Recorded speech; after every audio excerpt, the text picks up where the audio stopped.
गुड़िया खेलन वाले बच्ची लड़की के सतर के ज्ञान है तुम्हारा, इतने बालक बुद्धि के हो। तो परमात्मा क्या कहते हैं, क्या मांगू कुछ थिर न रहाई, ये देखत नैन चला जग जाई। 1 लख पूत 1.25 लाख नाती, उस रावण कै दीवान बाती। परमेश्वर कबीर जी कहते हैं, अपने ऊपर आप ही अपनी महिमा आप ही बताते हैं, अपने आप ही उदाहरण बनते हैं कि यहाँ की किस वस्तु को मांगूं भगवान से, क्या मांगूं कुछ थिर ना रहाई, और देखत नैन चला जग जाई। परमात्मा से क्या मांगे हैं, किसी के संतान नहीं है तो एक संतान मांगने आते हैं, किसी के पास धन नहीं है तो भगवान से केवल धन रोजगार मांगने आते हैं। तो परमात्मा कहते हैं भाई के मांगू, या कोई सथाई तो को ना। रावण का कहते हैं 1 लाख पुत्र थे और अंत में वो 1 लाख भी ना रहे, और आज उस रावण का कोई दीवा लावणिया नहीं रहा, सब चले गए, धीरे धीरे सब खत्म हो गए। और तुम एक ही पुत्र को प्राप्ति करने के लिए परमात्मा के आगे खड़े कर देते हो। जो चीज मांगनी चाहिए भगवान से वो तुमने याद भी को जा। क्या मांगे, भक्ति दान गुरु दीजियो देवन के देवाओ,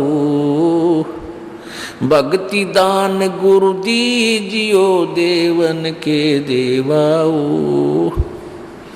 जन्म पाया भूलूं नहीं, करहूं पद सेवा हो। एक के मांगे सब कुछ मिल गया। जब परमात्मा आपको भक्ति देगा तो भक्ति बख्शीश कर दी, तो भक्ति में जो भी चीज बाधक होंगी, जिसके कारण टेंशन बनकर भक्ति बाधक बनेगा, तो उस टेंशन को एडवांस में आपकी खत्म करता चलेगा भगवान। इसका उदाहरण देते हुए परमात्मा कहते हैं कि मांगू कुछ थिर ना रहाई, देखत नैन चला जग जाई। 1 लख पूत 1.25 लाख नाती, उस रावण के आज दीवान बाती।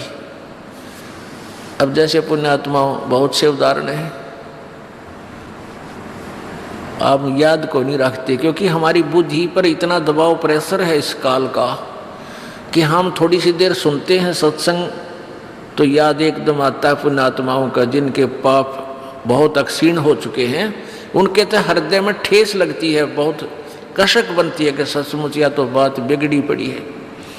और जिनके अभी बुखार उतरा नहीं पाप कर्मों का, और वो आते हैं, नाम भी ले लिया है, ट्रीटमेंट जारी है, उपचार यही है, धीरे धीरे उनको भी एक दिन ये बातें सीधी अटैक करने लग जाएंगी आत्मा के ऊपर।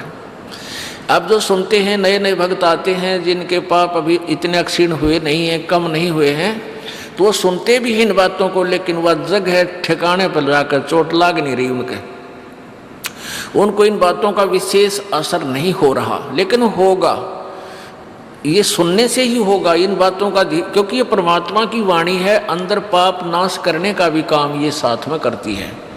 कुछ पाप ऐसे हैं जो परमात्मा की वाणी से, इस प्रवचन से, सत्संग से ही समाप्त हुआ करते हैं। जैसे कपड़ा मैला हो गया है, वो कई प्रकार का होता है मैल।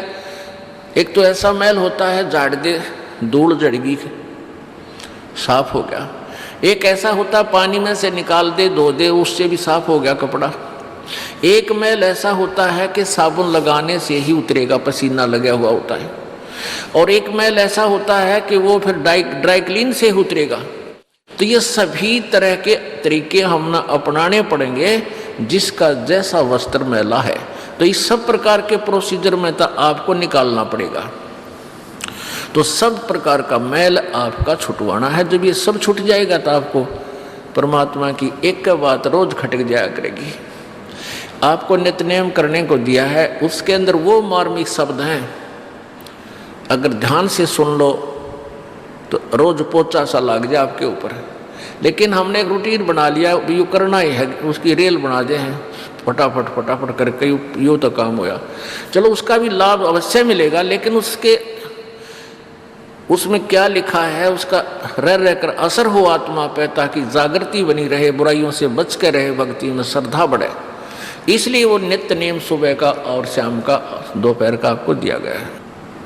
तो ये जो बातें आपको सुनाई जाती हैं इनका असर थोड़ी देर रहता है, क्योंकि काल प्रेशर बहुत ज़बरदस्त है, तीनों गुणों का दबाव इतना ज़बरदस्त है। जैसे किसी की मृत्यु हो जाती है और सभी जब उसको लेकर जा रहे होते हैं, प्रत्येक आदमी के मन में एक बार अवश्य ही आती है, बताइयो के लेके गया बेचारा, कल तक हाय हाय मचा रहा था, हाय मेरा यूँ नो कर दूँ, रात सबको छोड़ के चलेगा। और उसका वह करके काम तमाम जब उल्टा मुँह करते हैं, वो काल उसी समय बटन ऑन कर देता है, जो तेरा काम वो रह गया, वहाँ जाना है, ड्यूटी पर जाना है, वहाँ पानी की सिंचाई का समय आ गया, चल ट्यूबवेल चलाना है, 1 सेकंड में घिघी बांध कर तो कुत्ती बड़ो बढ़ा दे और चल। फिर मनमान ने कदे कोई मरे, फिर याद आवे 1-2 साल में। यह सत्संग में आने से वो बातें आपको रोज ताज़ा कराई जाती हैं, और ऐसे ताज़ा कराते रहेंगे तो जगह भी बना जाएगी। रसरी आवत जात से शिल पर पड़े निशान, और करत करत अभ्यास से जड़मती होत सुजान।